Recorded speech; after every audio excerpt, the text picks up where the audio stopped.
Adamantium Shadow Poo!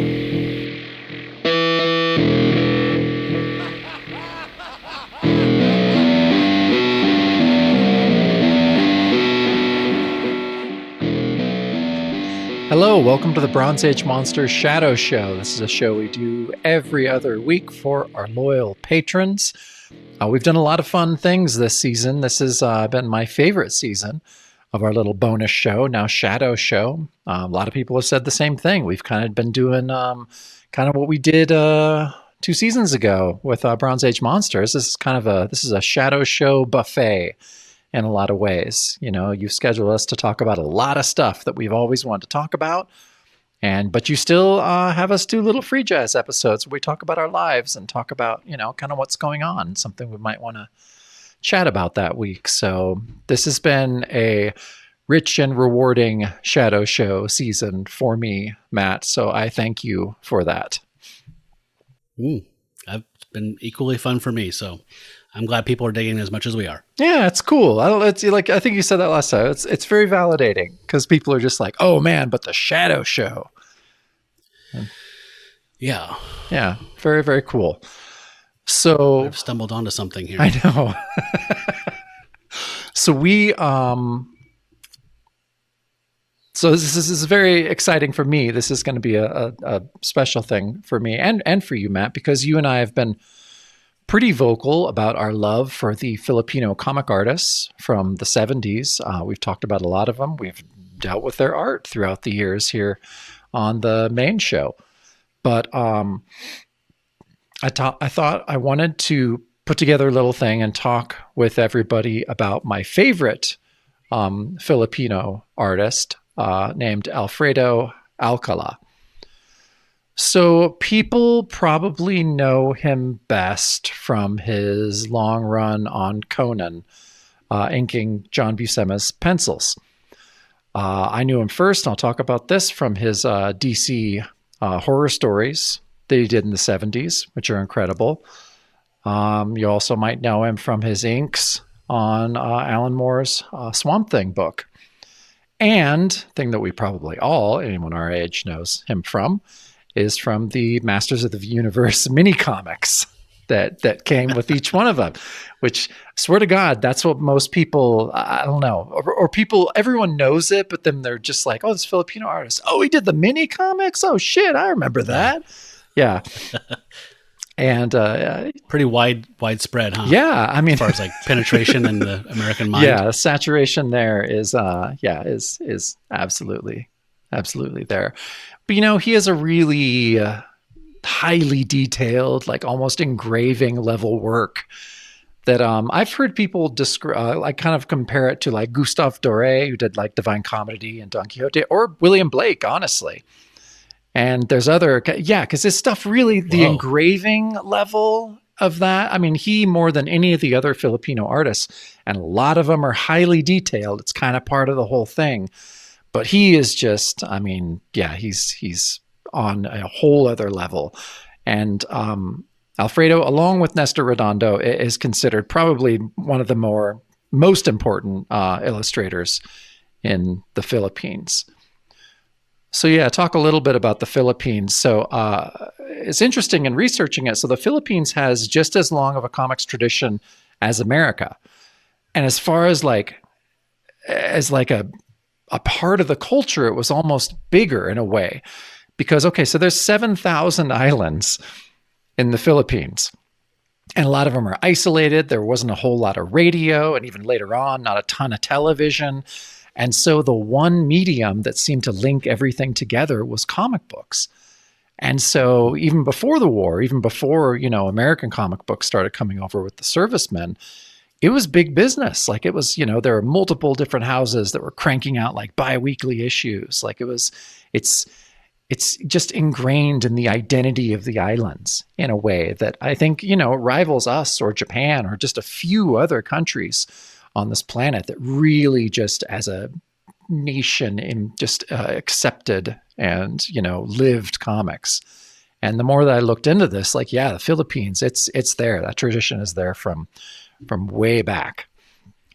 But the one, a lot of the artists that we know, and Alfredo that I'll talk about today, became influenced by American comics when they came over with the soldiers in World War II. And so one story that Alfredo likes to talk about, probably his favorite story that he'd like to tell everyone, because it's a good fucking story, about how when he was a teenager, he joined the Filipino resistance, and the resistance would have him ride his little bike past like all these, enemy positions and Japanese encampments and stuff. And he would remember exactly what they looked like and where they were, and then go back and draw them from memory, and then hand them back over to the resistance or the Allies to show where the Japanese were positioned on the island, which is pretty badass. And, yeah, comics and spying. So yeah, it doesn't get any better than that. But so he dropped out of school in the 7th grade. He's entirely self-taught. So he had no art lessons. He just kind of figured it all out on himself. And he talks about, I think some of the engravers were influences on him. He says that as far as comics goes, he talks about Lou Fine and Hal Foster as earliest influences. I can definitely see the Hal Foster. See Hal Foster for sure. Yeah. So he started out in the industry in 1948. He was working for various publishers. There's a lot of stories about how fast Alcala worked, some apocryphal, some probably exaggerated by him himself. There's a pretty famous one of him and Carmine talking about how many pages he can do a week, whether it's 40 or 80 or, some kind of insane number. But Alcala's son, in a letter, he had said that his dad was saying, I could finish 8 pages a day, fully inked, penciled, inked, and lettered, 8 a day. And it's crazy. But he was fast, but he also just worked constantly. He worked 24 hours a day, it seemed like. And so he told his son, his son was just he would sometimes go 96 hours without sleep. He would just draw. And so, I don't know, he just seems like he just has this insane energy for this stuff, and was just a chain smoker and was just smoking cigarettes constantly and drawing. And so he, all the stuff that he's done for all those houses is just, it's incredible stuff. Love that two-tone. I know, right? Well, a lot of the comics were like that. Cool. They were just black and red. But okay, so in 1950, he created a character, Ucala, who was a Native American who fought against the Spanish, which seems like a really cool title. And the art is really cool. I don't know where you could find it, and I don't think it's ever been translated, but yeah, even to just see some of that. And I think Ucala and later Voltar, I'll talk about Voltar too, but I think Ucala as well, they had a quickie film industry kind of thing too. So there's a film of Ucala and of Voltar, low budget Filipino film from the early to mid 60s. Come on. Hell yeah. Yes, that's the kind of stuff. Yeah, we live for. But his biggest character in the Philippines was from its first appearance in Alcala Fight Comics #1, and it's the Viking Voltar. So yeah, Voltar was a really big seller, really influential, extremely popular, made into a film, like I was saying. And God. I know, it's just, this stuff is so insane. And you can see, it's really indicative of the style he's known for, but it definitely influences his inks for Conan. But Voltar predates a comic book version of Conan by 7 years. So yeah, but it's just, holy shit. I know, it's just bonkers. The Doré thing I got before, but until you said it, I never connected Blake to him. I just think, thinking of his Job, engravings or some of the other ones. Yeah, it makes a lot of sense for me. Makes sense. Yeah. But, yeah, I know. Wow. I know. I really want to there's a couple, you can get it now. You can get Voltar now. It was difficult for a long time, but, translated? I don't know if it's translated. I'm sure it is by now. There's the later ones that it does in Rook, later on, but Right. yeah. But okay, I love this photo of him and Tony DeZuniga. So Tony was a friend of Alcala's, and when Tony was tasked by DC Comics to recruit Filipino artists, Alcala was one of the first artists he introduced to Carmine Infantino and Joe Orlando when they toured the islands in late 71. So loving this photo. It's Carmine, Tony, and Alfredo looking like a badass. Look at that sweater. Like, It's only 98% humidity. So he doesn't care. better wear a sweater. Yeah. Tony does not look happy, but Alfredo's like, yeah, he's pointing towards the camera, which I think Joe Orlando took the photo, I think. So I love it. I love it. It's so good. And so, yeah, the whole story of DC going to the Philippines, recruiting a whole stable of artists. It's a giant thing, and it's a thing that Matt, you and I have talked about doing in some kind of long form sometime in the future.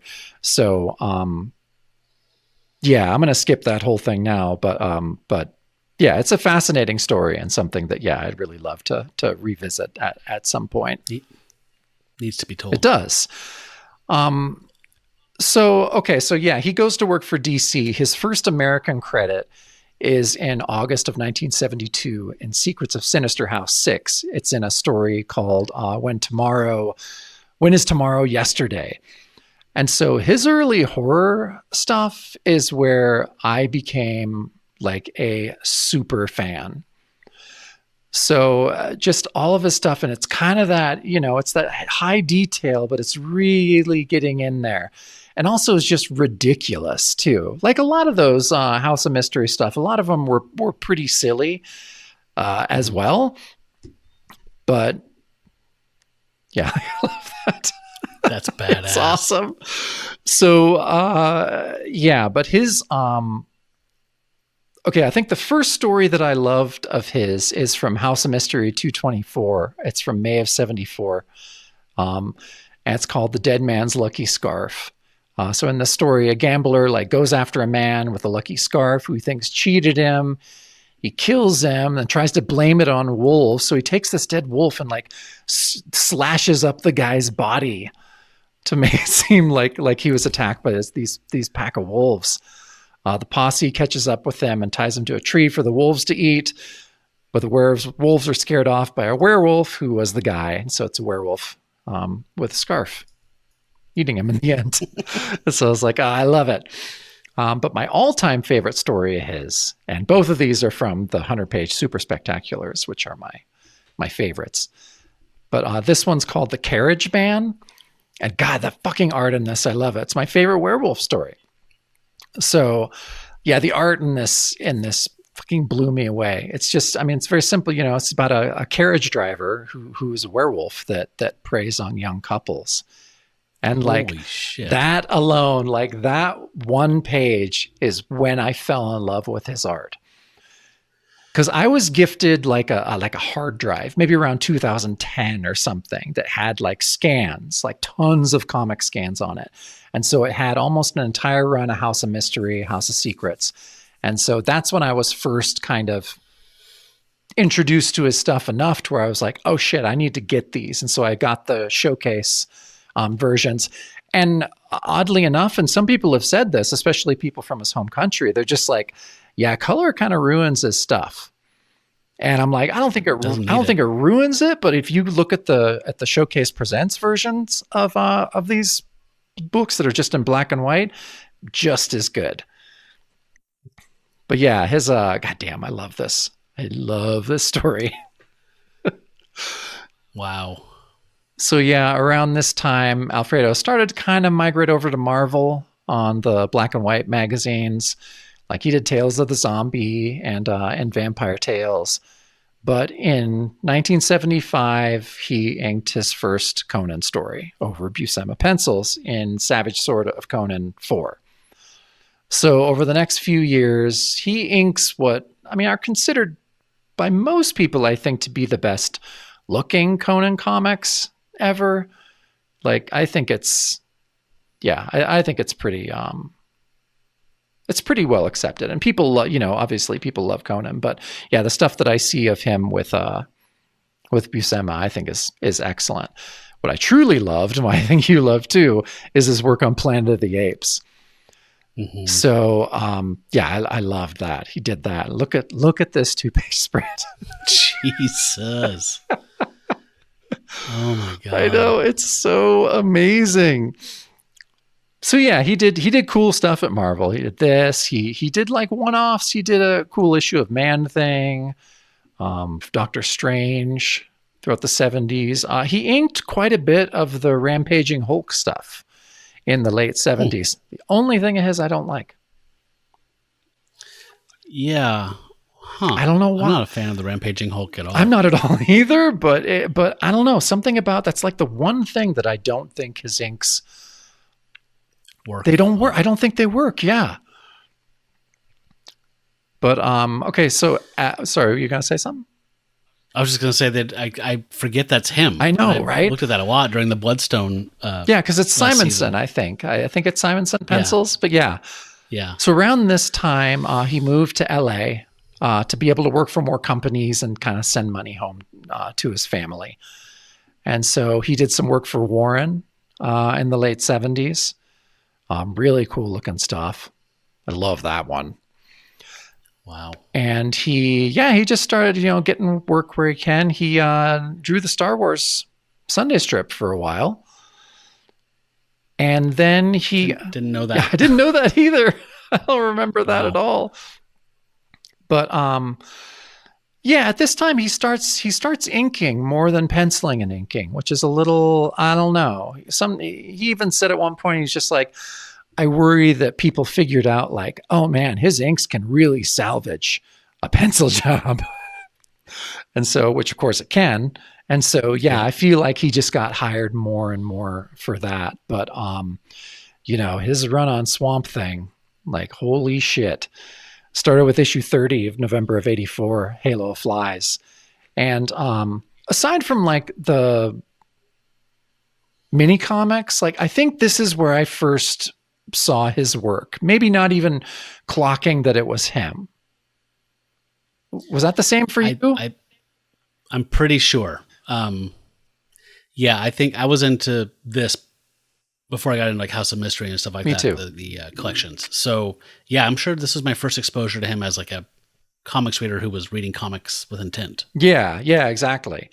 And I didn't realize it, but going back and looking at it, you're like, of course. Yeah. So he did around 20 issues through the Alan Moore and Rick Veitch run. I think he did full art on one issue at least. And so right around this time, he went to work in animation. Thank God. So he went, he worked with Kirby. He worked with, he did some art for Destroyer Duck. Oh, really? Yeah. Did that, because for Gerber and for Kirby and all that. And so I think he knew Kirby through animation. And then through his connections with Hanna-Barbera and Filmation, that's when he got to do the Masters of the Universe mini comics. Have you read those as an adult? Like, have you? I have not. They're collected, right? Yeah, there's like a hardcover collection that came out like 10 years ago or something like that, or 15 years ago, maybe even. In reading around for this, people are just like, that's where the lore of Eternia is. Yeah. Like, that's where all of it is explained. Yeah, they gave them free reign to just like make these things to go with the figures. We don't give a shit what you do. And I get the sense that like they just cut loose and just like, same thing like Star Wars, right? Like between Star Wars and Empire, like they're like, yeah, we need a comic. Just like write whatever you want. We don't care. Yeah. And then a bunch of stuff became lore because they were just filling out this nebulous space. I kind of get the impression that that's with this, like with Alcala and like you're saying, they're just making stuff up for fun and no one's telling them what they can't do. I wonder if it's like just some gold sitting there that we're not. It kind of seems like, again, I don't know if this is through the lens of childhood, but in kind of like reading about this stuff and people are just like, man, those mini comics are amazing. That's where they like came up with everything. So it seems like they were having a blast, but also like doing a lot of world building in these weird little like tiny giveaways for the action figures, which, I don't know. I remember these. I also get the sense that I remember reading something along the lines of kind of like they just ignored a bunch of it for the cartoon. Yes. Like it's too complex and it's too sophisticated. We don't give a shit. So the cartoon was just really dumbed down and streamlined. Yeah. But that the comics have a lot more going on. Yeah, that's what I had read too. And then, he did, they did an actual comic book run too that he worked on. But yeah, so later on, Voltaire was kind of revisited in Rook magazine for an English audience, but it was totally he just redrew things or the new stories, but they look like that. So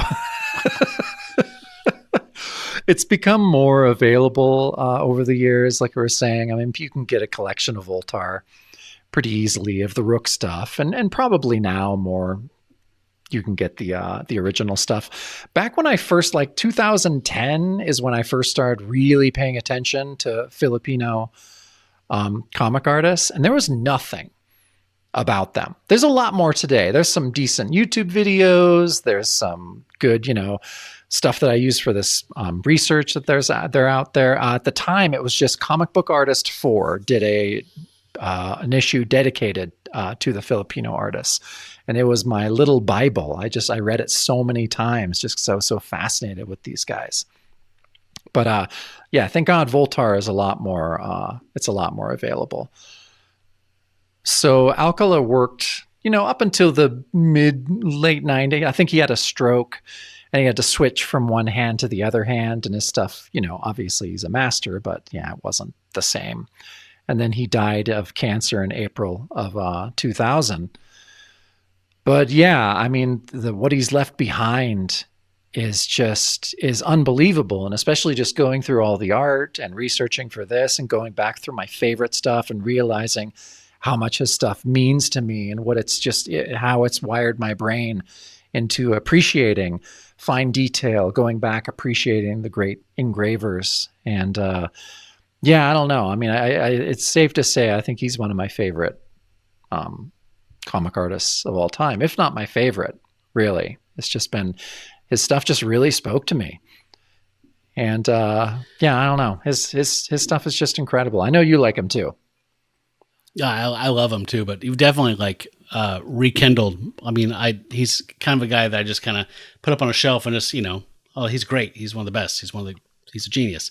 And then just kind of seeing the breadth of his work and the scope again, it just got me wanting to. I want to check out Voltaire now, definitely. I know.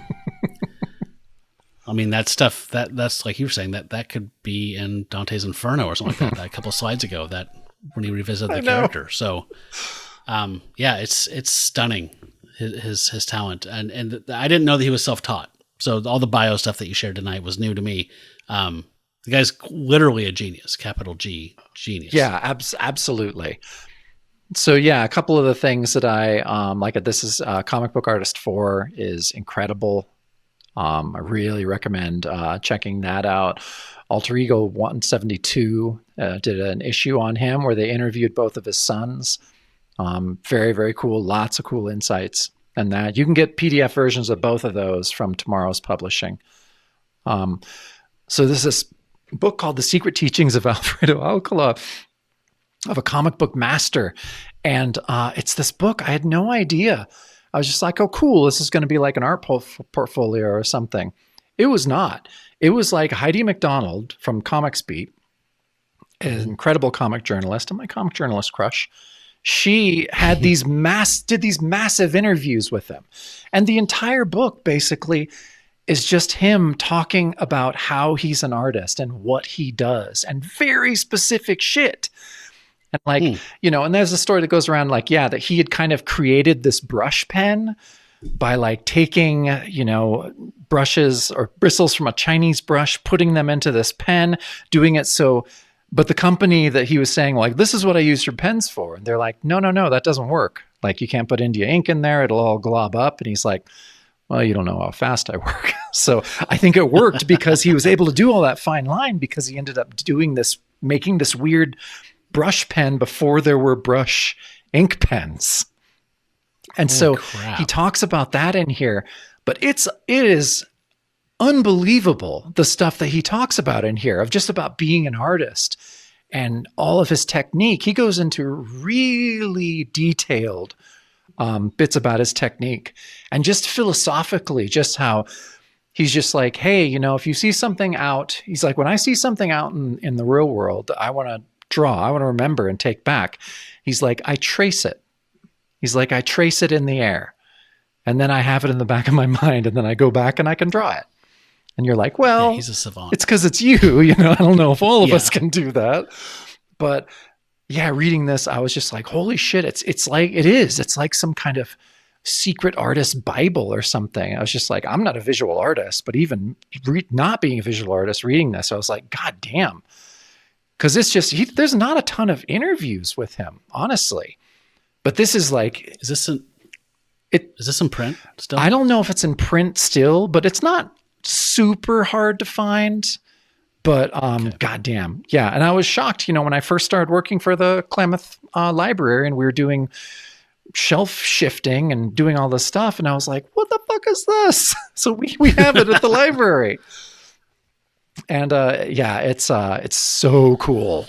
Yeah, if you can find that, if you're a visual artist or a comic fan or anything, just the way it's laid out is really, really awesome. And do you know when this was published? It was published in 2010, I think. Okay. Yeah, right around there, I think. And the other place I found a lot of really cool stuff, not shockingly, is Mark Evanire's blog. And of course, he lived down the street from him and got his mail. And Mark just seems to have like cool personal connections with like everyone, but he's not a dick about it at all. And the way he wrote this really beautiful, like obit, blog post about him, and it's beautiful. And so, yeah, I recommend going and checking that out too, if you want to, learn more about it. But very cool. Yeah, thanks for indulging me. I always love talking about Alfredo. That was so well done. I'm glad that we captured that. Oh, thanks. I'm glad. No, I had a blast doing it. I kind of just immersed myself in his work for a week, and it feels great. Like, I don't know. There's something. I mean, like we all have those comic artists for us that when we see their work, it weirdly changes our brains in a way. And then whenever we revisit that artist's work, it does. It makes us feel that same way. And it's and he's 100% that guy. Because I didn't really know him as a kid. Like, it's not nostalgia. Because I knew the mini comics, but I didn't know who he was. And that's not, I mean, it's good work, but it's not Voltar, it's not his House of Mystery stuff. And so I discovered him as an adult, 15 years ago, really. Like, is when I really was just like, oh shit. And then from him, I was just like, oh my God, there's a whole wave of Filipino artists. This is crazy. And it is still a story that needs to be told. It's told a little bit, like more than it was 15 years ago, but no one has given it the attention that it deserves. There was a documentary that was in production. I don't know whatever happened to it. I don't know if it's one of those like documentaries just sometimes don't get finished because of money and stuff, but it was made by Filipinos about Filipino comic artists, and they have a Facebook page from like 10 years ago. Yeah. Yeah, it's a shame. When something like that is half done or done and it's just sitting somewhere on a shelf. I know. With no interest to distribute it. Yeah. Well, still, I mean, it's still, like I say, it's more told now, but it's still wildly under the radar. And, in the whole like wave of Filipino creators story, there's some racist shit, and there's a lot of stuff that a lot of the Filipino artists never got to work on the big books. Very rarely did they get to do superhero work. And, by the late 70s, they're just like, oh shit. So we're the barbarian and horror guys. And you're not going to let us play with the big boys. And they're like, no, not really. Yeah. I mean, I totally agree. But at the same time, I'm glad that they weren't wasted on Superman. Me too. I mean, the output is such a good pairing, but I do agree it was not fair that they were limited by editorial just making a call. So yeah, but goddamn, we have a lot of beautiful stuff to look at. Yeah, so much good stuff. And we could do something. I mean, there's, in reading, especially that comic book artist, Alex Nino, man, my fucking God. Now, he's a Filipino artist that is like the psychedelic Filipino artist. Even like all the other ones, they're like, oh, yeah, and this, and Alex Nino. Yeah, he's weird, man. They're like, he's one of us, but he's weird. Yeah. Like the Captain Fear stuff. Or goddamn, I love that stuff. So, yeah, I mean, you can do a short form thing on any of these guys. They're all good. They're all interesting. It's a fascinating subject. Agreed. Well done. Thank you. Cool. Yeah. Well, what do we got up for the next Shadow Show? I forgot to look. I believe it is Free Jazz, but I'm checking right now. I think you're right. I think it is Free Jazz. I really monopolized free jazz the last few times, so I don't want to monopolize it again. I feel like I elbow you out of free jazz.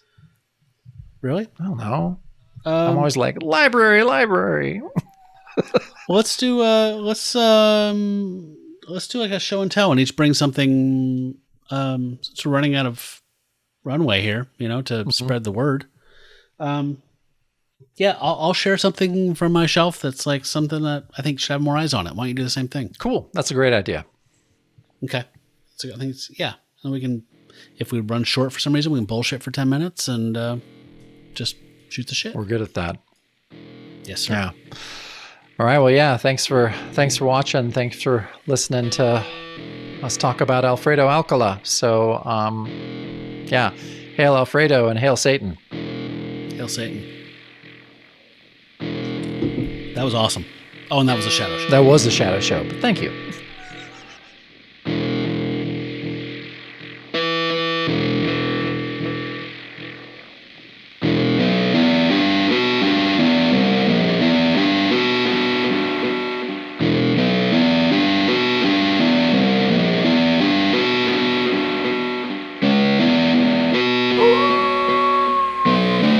Woo!